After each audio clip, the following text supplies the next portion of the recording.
자, 오늘 나누실 하나님의 말씀은 아모스 5장 24절 말씀입니다. 우리 같이 한 목소리로 읽어볼게요. 시작. 오직 정의를 물같이 공의를 마르지 않는 강같이 흐르게 할지어다. 아모스 5장 24절 말씀. 아멘. 자, 오늘의 제목은 빛 좋은 게살구라는 제목으로 우리 함께 하나님 말씀 나눌게요.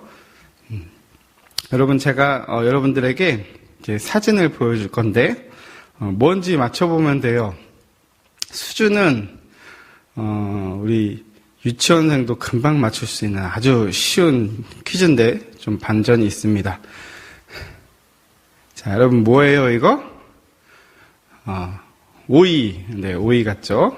우리 서하도 목사님 딸도 맞췄었어요. 그런데 이게 반전이 있어요. 겉은 오이인 것 같지만 바나나였어요. 자, 두 번째. 뭐예요? 귤이죠, 귤. 그런데 속을 까보니 토마토였네요. 네. 자, 우리 세 번째. 이건 좀 너무 뭉툭하지만 자세히 보면 뭐 같아요?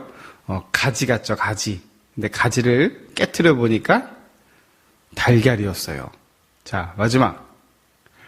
이건 뭐예요? 목사님 딸 서하도 배추, 양배추 이렇게 크게 소리를 쳤는데 목사님 메롱 하면서 수박이었지 했지요. 자, 여러분 겉만 보고 이제 속았죠. 겉은 분명히 양배추였는데 속을 들여다 보니까 수박이었어요. 이 사진은 목사님이 이렇게 검색을 하다가 어떤 예술가 같아요. 이렇게 아주 깜쪽같이 겉을 색칠을 해놨습니다.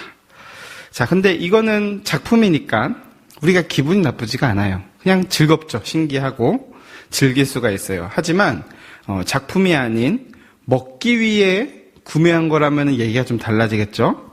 얼마 전에 목사님이 시장에서 복숭아를 샀어요. 그래서 지인한테 선물을 했죠. 그런데 지인이 이렇게 말하는 거예요. 이거 다 썩었더라. 그럼 어때요? 마음이 안 좋죠. 아니, 겉으로 볼 때는 멀쩡했는데 이렇게 뒷면에는 이렇게 좀 썩어 있었던 거예요. 그래서 이게 겉만 보고 다 잘 익었구나 이렇게 생각하면 안 되겠다 생각이 들었어요. 이처럼 겉과 속이 다른 것을 우리는 뭐라고 말해요? 빛 좋은 게살구다. 겉은 되게 번지르하지만 속 안에 실속이 없는 거예요. 먹을 게 없는 거야. 아주 허탈하지요. 오늘 본문에 등장하는 이 북이스라엘이 마치 이 빛 좋은 게살구와 같았어요. 겉과 속이 너무 달랐는데 이는 또 하나님의 마음을 너무 상하게 했어요. 도대체 북이스라엘이 어땠길래 하나님의 마음이 상했는지 우리 함께 하나님 말씀 속으로 들어가 보도록 해요. 자, 여러분 여로보암 2세 때 2세가 북이스라엘의 왕으로 있을 때 하나님께서 아모스라는 선지자를 보내셨어요. 이 시기에 왜 보내셨을까? 이 시기에 북이스라엘은 아주 강력한 나라였어요. 군사력도 좋아서 전쟁에 능했고 경제력도 좋아서 물질적으로 풍요로운 사람이 굉장히 많았어요. 게다가 종교적으로도 좋았다고 해요. 하나님께 제사 드리는 사람이 많았고 활발하게 그 종교 행위들이 이루어졌다고 해요. 북이스라엘 사람들은 지금 이 상태, 와 좋다. 여로보암 2세 때 우리 아주 행복하게 만족스럽게 살고 있구나 이렇게 생각을 했었을 거예요. 겉으로 보면 북이스라엘은 너무 행복하죠. 만족하죠. 군사력이 강하니까 마음 졸이면서 전쟁이 언제 터질까 이렇게 두려워하지 않아도 되고 경제력이 있으니까 먹고 사는 문제에 지나치게 마음 쓰지 않아도 되는 거예요. 종교적으로는 마치 착각이죠. 하나님이 자기들에게 복을 막 마구마구 주시는 것 같은 거예요. 그러니까 다 만족스러운 거야. 그런데 사실 북이스라엘은 겉만 번지르했어요. 조금만 더 그들을 가까이서 자세히 살펴보면은 아주 속이 썩어 들어가고 있었던 거예요. 거짓과 위선, 불의함이 사회를 뒤덮고 있었어요. 하나님은 이스라엘이 가난한 자, 몸이 아픈 자, 과부와 같은 사회적 약자들을 존중하는 사회를 이루기를 원하셨어요. 많이 가진 자는 부족한 자에게 나눠주며 가난한 자들의 눈물을 닦아주면서 살아가는 그런 사회, 그런 공동체를 이루기를 하나님 너무나도 원하셨죠. 그런데 이 북이스라엘의 부자들, 북이스라엘의 지도자들은 오히려 가난한 자들을 더 가난하게 만들고 약한 자들을 더 약하게 만들었어요. 당시 지도자들이 그림을 보면 나쁜 방법으로 막 재산을 모았는데 어떤 꾀를 부렸냐면 농부들한테 높은 세금을 걷는 거예요, 갑자기. 그러다가 농부들은 이제 높은 세금을 내기가 이제 힘들어지다 보니까 뭘 해야 돼요? 땅을 부자들한테 파는 거예요. 이렇게 땅을 빼앗긴 농부, 뭐 먹고 살겠어요? 다시 농사를 지어야 하잖아요. 그래서 어쩔 수 없이 자기가 부자들에게 판 그 땅을 다시 빌려서 거둔 곡식에서 일정한 양의 곡식을 바치기 시작했던 거예요. 결국 땅을 빌린 대가로 누구 배만 지금 채워지고 있어요? 부자들만 배가 채워지고 있는 거예요. 농부들은 갑자기 자기 땅을 빼앗기고 오히려 돈을 내면서 그 땅을 사용하는 그런 어처구니 없는 일들이 너무 아무렇지 않게 벌어지고 있었던 거예요. 부자들은 더 배불러지고 가난한 사람들은 더 배고파졌어요. 강한 사람들은 더 여유로워지고 약한 자들은 더 힘들어져만 갔어요. 게다가 하나님이 계속 강조하는 게 뭐예요? 야, 법정에서 공의롭게 정직하게 재판해. 하나님께 말씀하셨는데 북이스라엘은 하나님의 말씀을 떠난 지 이미 오래예요. 재판에서 뇌물이 오고 갔어요. 그래서 뇌물을 줄 수 있는 돈이 있는 사람, 그런 사람들은 재판에서 이겼고, 가난한 사람들, 뇌물을 어떻게 할 수도 없는, 돈이 없는 사람들은 그냥 억울한 판정을 받게 되는 일들이 많아졌던 거죠. 여러분, 여기까지만 들어도 굉장히 화가 나죠? 하나님이 북이스라엘에게 어떤 하나님의 마음을 보여주셨어요? 공의롭고 정의로운 사회를 만들어가자. 하나님께서 그렇게 말씀으로 기록도 해주시고 그렇게 만들어 나가자 말씀까지 해주셨는데 그들은 무시하고 외면하고 살았던 거예요.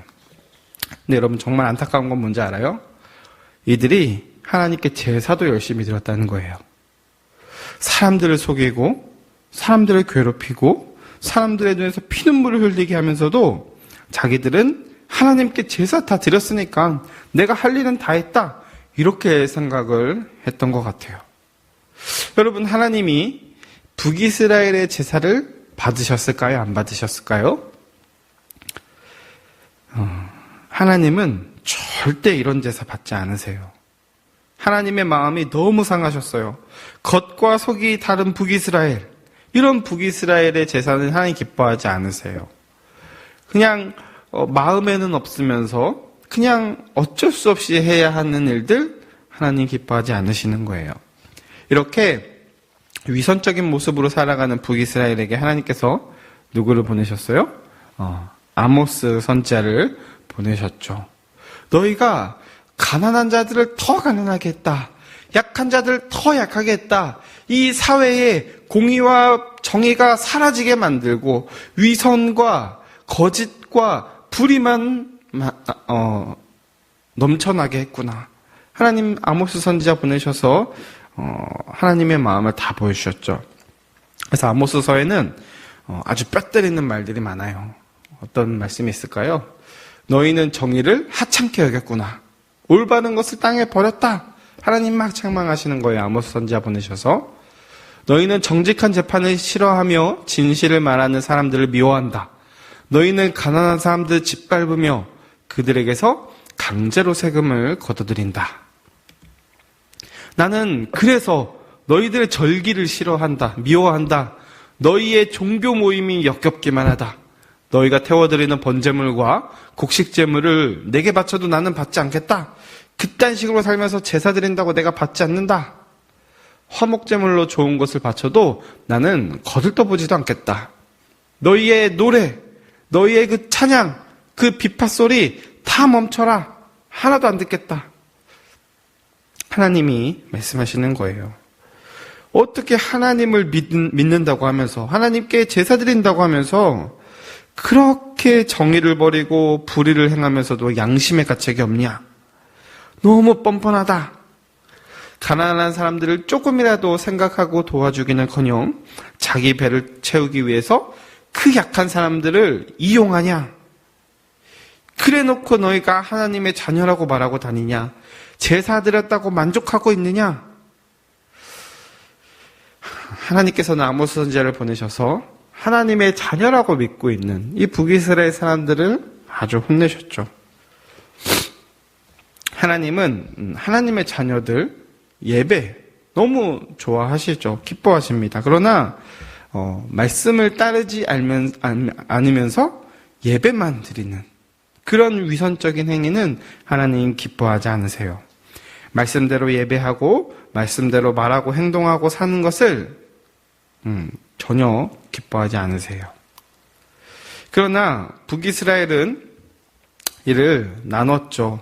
삶은 내 마음대로 살고 잠깐 제사만 잘 드린 것. 그러면 되지 않느냐. 하나님을 이렇게 무시하면서 살았던 거예요.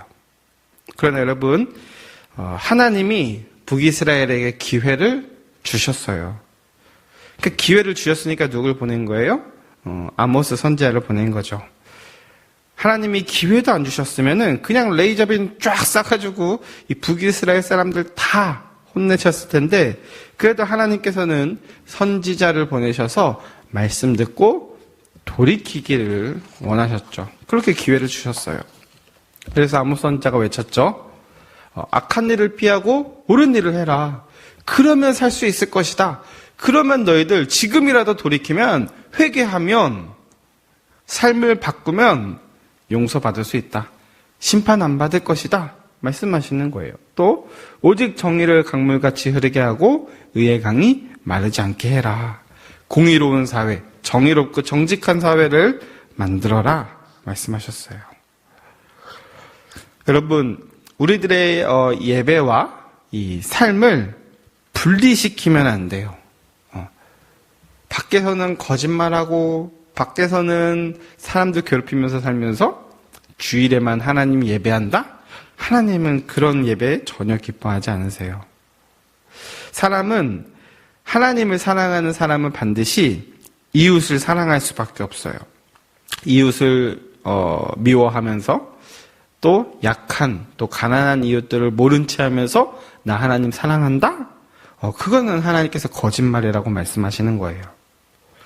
과연 이 북이스라엘이 아모스 선지자의 말씀을 듣고 돌이켰을까요? 안 돌이켰을까요?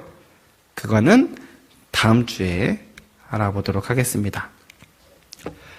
이처럼 우리 하나님은 겉과 속이 다른 사람도 싫어하지만 사람도 겉과 속이 싫은 사람을 다른 사람을 싫어하지만 하나님도 겉과 속이 다른 사람을 싫어하세요. 특히 하나님은 외모가 아니라 마음의 중심을 보시는 분이에요. 겉과 속이 다른 것은 배신감을 갖게 하는 거예요. 우리도 북이스라엘의 모습을 보면서 혹시 나도 그러지 않을까? 나에게서도 저들의 모습을 발견할 수 있지 않을까? 한번 생각해 봐야 돼요. 하나님을 믿는다고 하면서 예배도 빠지지 않고 성경도 읽으면서 말과 행동으로는 친구들을 무시하고 부모님에게 거짓말하고 무당횡단 막 하고 길거리에 쓰레기 막 버리고 다니면서 나는 하나님을 믿어. 이렇게 말하고 다닌다면, 그렇게 믿고 있다면 속상한 거죠. 우리에게서도 이 북이스라엘의 모습을 발견할 수가 있는 거예요. 하나님을 사랑하는 사람은 사랑이 많은 것뿐만 아니라 정의로워야 되고 정직해야 되고 사회적인 약자들을 향한 그 배려하는 마음을 가져야 돼요. 하나님은 이 사회적인 약자를 존중하는 공동체, 또 많이 가진 자가 부족한 자에게 나눠주면서 그들의 눈물을 닦아주고 그들의 아픔을 공유하는 그런 공동체를 만들길 원하셨어요. 바로 누구를 통해? 하나님의 자녀들, 교회, 저와 여러분을 통해서 말이에요. 지금 우리도 한양교회도 주변의 이웃들의 건강을 지키기 위해 온라인 예배를 드리고 있어요. 여러분과 만나서 예배하고 교제하고 싶지만 참고 있죠. 이웃을 사랑하는 마음이 없는 예배는 진정한 예배가 아니에요. 우리가 몸만 예배를 드리는 자리에 있는 것이 예배가 아니라 우리의 마음과 우리의 삶이 함께 예배하는 자리에 있어야 진정한 예배가 되는 거예요. 그림에 나와 있는 것처럼 내가 교회에서도 또 저긴 직장이지만 우리 학교에서도 학원에서도 하나님의 말씀을 따라 사는 것이 바로 진정한 예배예요. 교회에서 드리는 예배뿐만 아니라 우리들이 어디서든지 삶의 자리에서 예배하는 것도 하나님께서 기뻐하시는 예배입니다. 우리 사랑하는 한양교회 어린이부 친구들, 겉과 속이 다른 그냥 빛 좋은 게살구와 같은 그리스도인이 되지 말고 겉과 속이 같은 하나님과 이웃을 모두 기쁘게 하는 잘 익은 열매를 맺는 그런 그리스도인으로 무럭무럭 성장하기를 바랍니다. 오늘 말씀 잘 기억하면서 한 주간 잘 지내도록 해요. 다음 주에 만나요.